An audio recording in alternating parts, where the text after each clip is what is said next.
day in history. Death has beaten, you have rescued me. Sing it out, Jesus is alive. The empty cross, the empty grave, life eternal, you have won the day. Shout it out, Jesus is alive. He's alive.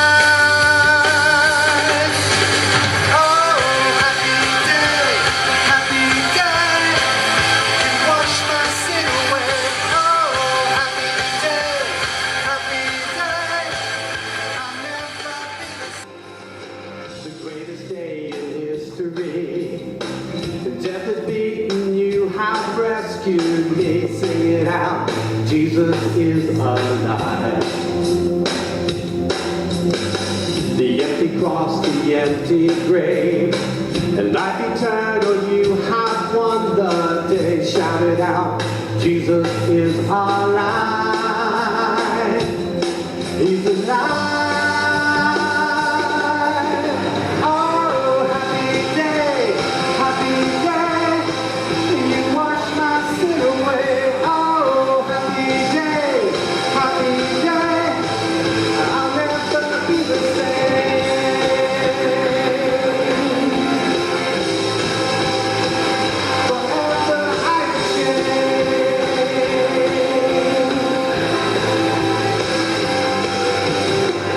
When I stand in this place, free at last, meeting face to face, I am yours, Jesus, you are mine.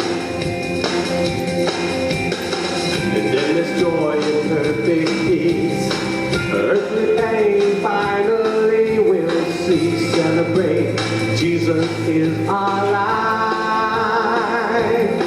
He's alive.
2nd chapter, verses 1 through 10. At one time, you were like a dead person because of the things you did wrong and your offenses against God. You used to act like most people in our world do. You followed the rule of the destructive spiritual power. This is the spirit of disobedience to God's will that is now at work in persons whose lives are characterized by disobedience. At one time, you were like those persons. All of you used to do whatever felt good and whatever you thought you wanted to do. You were children headed for the punishment, like everyone else. However, God is rich in mercy. He brought us to life with Christ while we were dead as a result of those things that we did wrong. He did this because of the great love that he has for us. You are saved by God's grace, and God raised us up and seated us in the heavens with Jesus Christ. God did this to show future generations the greatness of his grace by the goodness that God has shown us in Jesus Christ. You are saved by God's grace because of your faith. This salvation is God's gift. It's not something you possessed. It's not something you did that you can be proud of. Instead, we are God's accomplishments, created in Jesus Christ to do good things. God planned for these good things to be the way that we live our lives. MASH is a great comedy show starring Alan Alda and a few other good names. And one of the words that you heard in the show was the word triage. Triage, you know, it's just one word that explains what it is that people who are nurses and medical technicians do when they arrive at a scene where there's been a big explosion or an earthquake or some horrible natural disaster. When you've got casualties coming in, people doing triage look at the people who are hurt, and they have to make quick judgments, careful but quick judgments about who's in worse shape.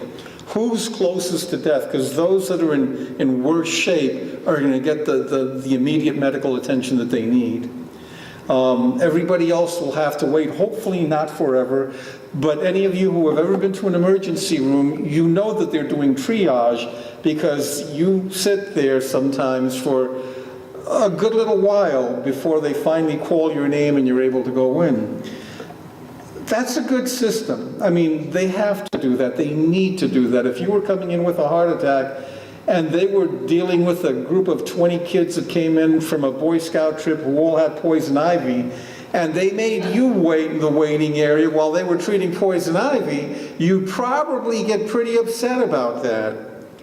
Triage, it means looking at the situation, making quick decisions about who we need to save. What I'm going to ask of you is, have you ever thought about how we do triage, spiritual triage in the church? Have you ever thought about that? Do we think about the needs that are all around us and ask ourselves, who is it that we really need to, who's hurting the most out there? Who should we be reaching out to?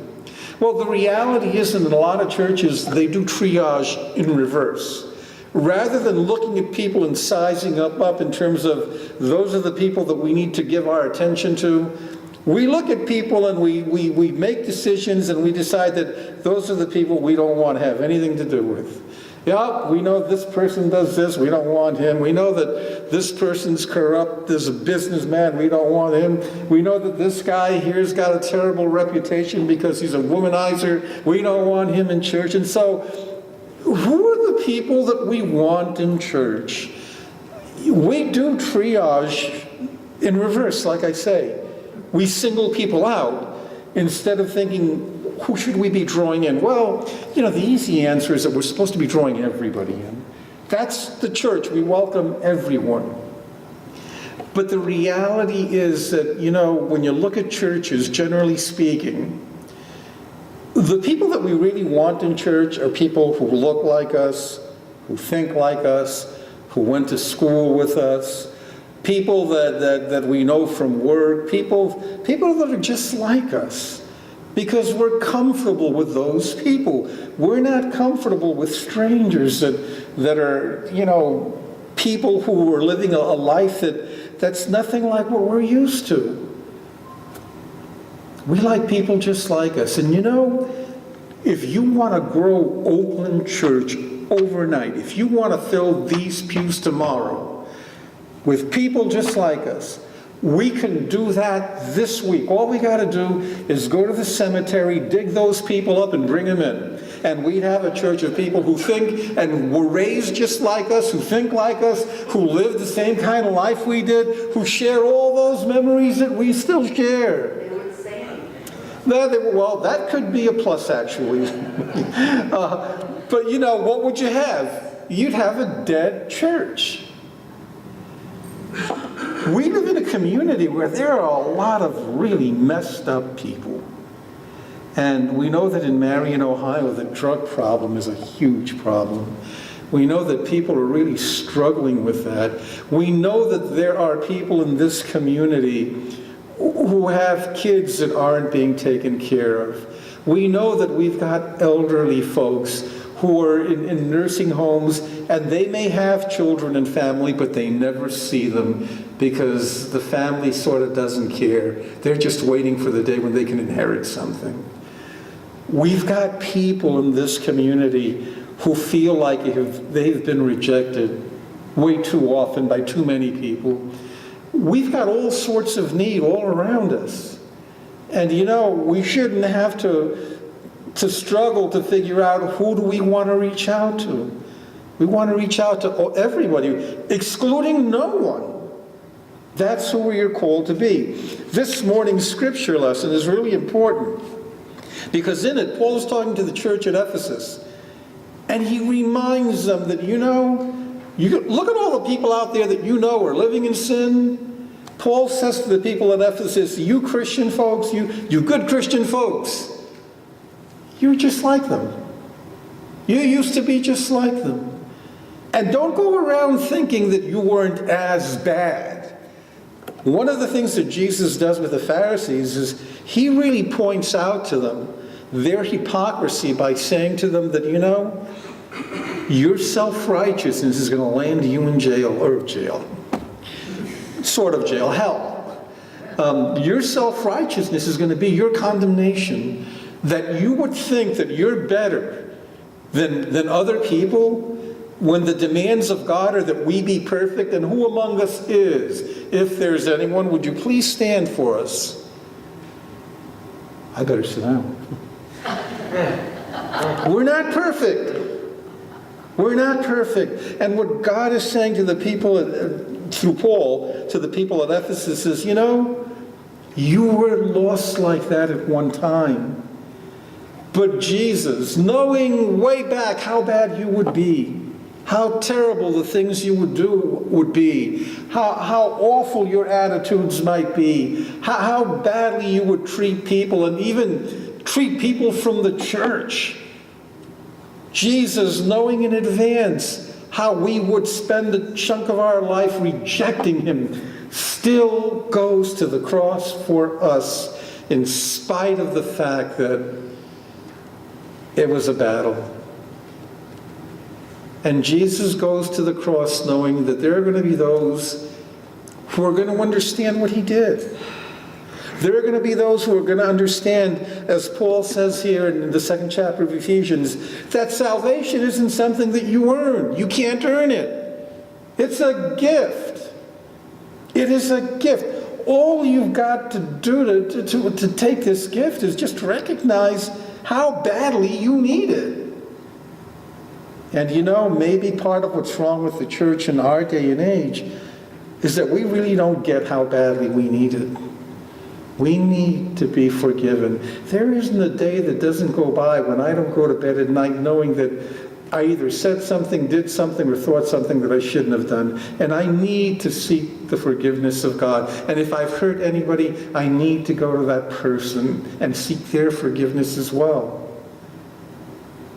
I'm not perfect, and neither are you. And so when we talk about saving the lost, who are we talking about? We're talking about anybody that doesn't know Jesus. I don't care what people smell like when they walk in here. I don't care how they look. I don't care what kind of philosophies they claim to be committed to. I don't even really care what their own secular religious faith might be that they're so proud of. Because when they come in here, they're going to hear the good news. They're going to hear the gospel. They're going to hear that Jesus really does save and that he saves sinners. They're going to know that, this isn't just philosophy. This isn't just ideas that we're talking about. We're talking about how God enters into our lives here and now and brings about change, brings about transformation. The mission statement of the United Methodist Church: we are here to make disciples for the transformation of the world. That's our mission statement as a denomination. Here to make disciples of Jesus Christ for the transformation of the world. And the world gets transformed one life at a time. One life at a time. Who should we be reaching out to? One of the evangelism strategies back in the 70s was reach out to people that are just like you, because those are the most likely people that you're going to catch. But the reality is that the people that are just like us oftentimes don't think they need to be saved. They think they're pretty good. They're pretty nice people. They're decent people. They don't do evil things. They don't rob banks, kill people, or cheat on their spouse. They don't beat their kids. They're not awful. They're not lazy, people that are just trying to get handouts and slip by all work that's offered to them. No. The case has been made, and I think that we've talked about this among us three here, that it's easier to bring a person to Christ that has never been in a church than it is to bring people to Christ that have either been raised in the church or that are, familiar with the church and behave well enough to know that they're not all that bad. It comes back to what Jesus says to the Pharisees: your self-righteousness is killing you. Our job is to extend the borders of our church so that they include all kinds of people, many of whom are nothing like us, many of whom don't think like us, haven't experienced life the way that we've experienced, many of them who are just different people. Even with my kids, understanding them sometimes is a little tricky because they grew up in a different world. You've heard me say this before. And in some families, there's a lot of alienation between parents and kids because the parents grew up in a world so different from the world their kids grew up in. You've heard me say that the internet is, I don't recommend anybody go there for any information.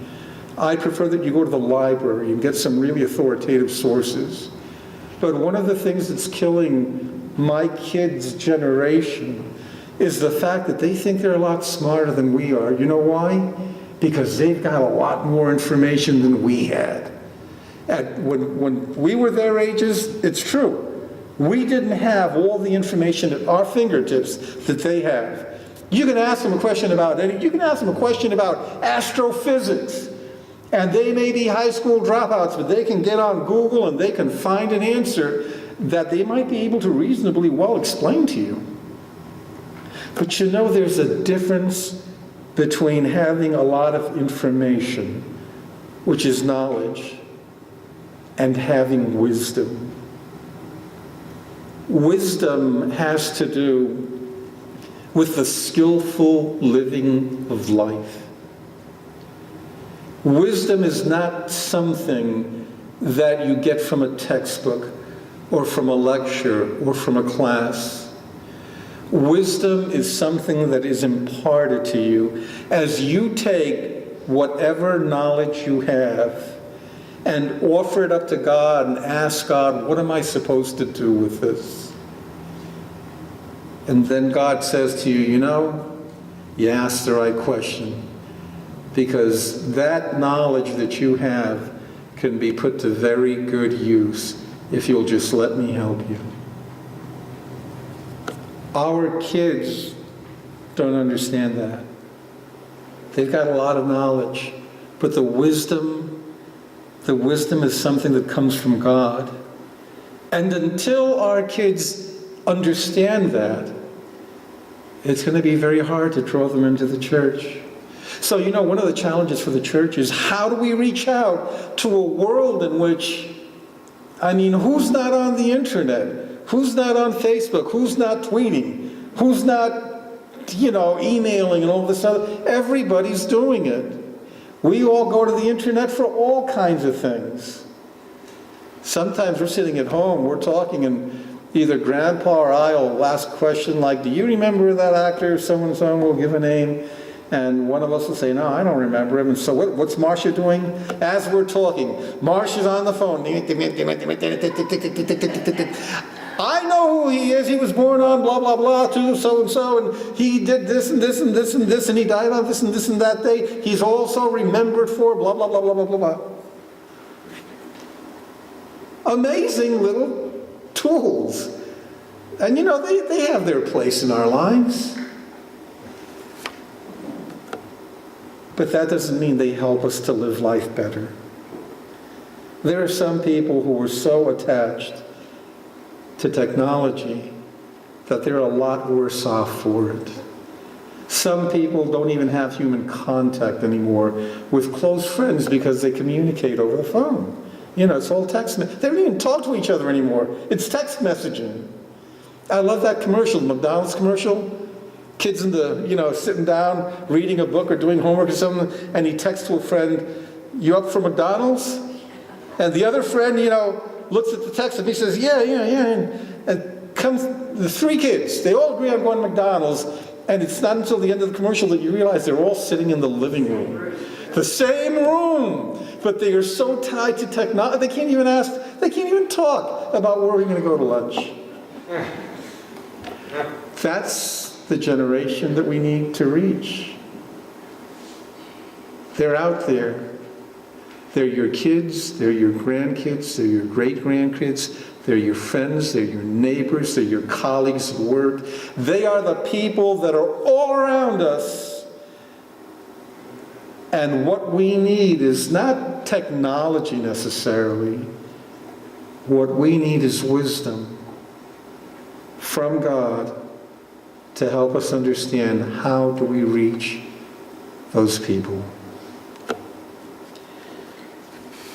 Your homework.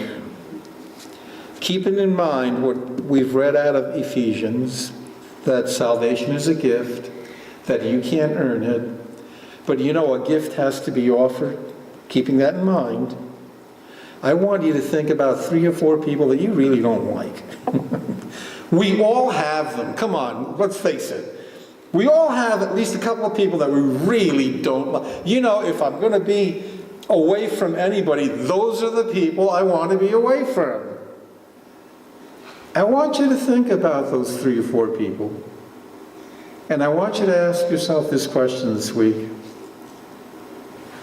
What can I do to build a relationship with those people that will make it possible for me to tell them about Jesus?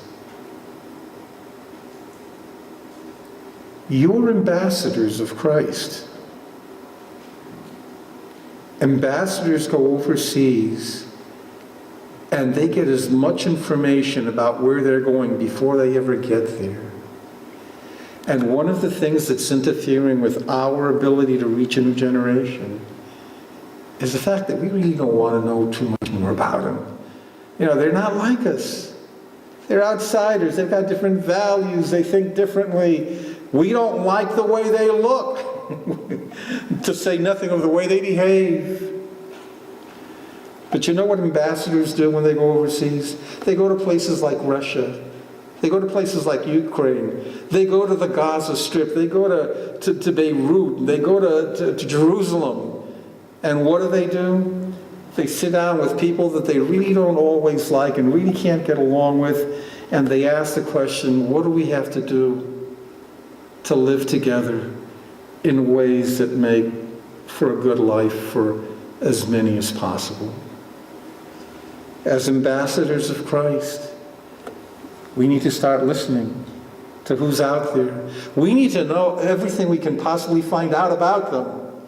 And the only way we get that information is by being with them, by hearing them, by talking to them. Not by preaching at them, pointing a finger and telling them how wrong they are, but just by simply listening, being empathetic, and showing that we care, even though we may not agree with them. Because when we do that, the time will come when they're going to know that, if something's working on me, I know somebody that I can go and talk to that'll listen. And when they know that we are listening, that's when the ministry really starts kicking into high gear. Who are the 3 or 4 people that you really don't like? And what can you do to build a relationship with them that'll help you, that'll give you the privilege and the opportunity to tell them about Jesus?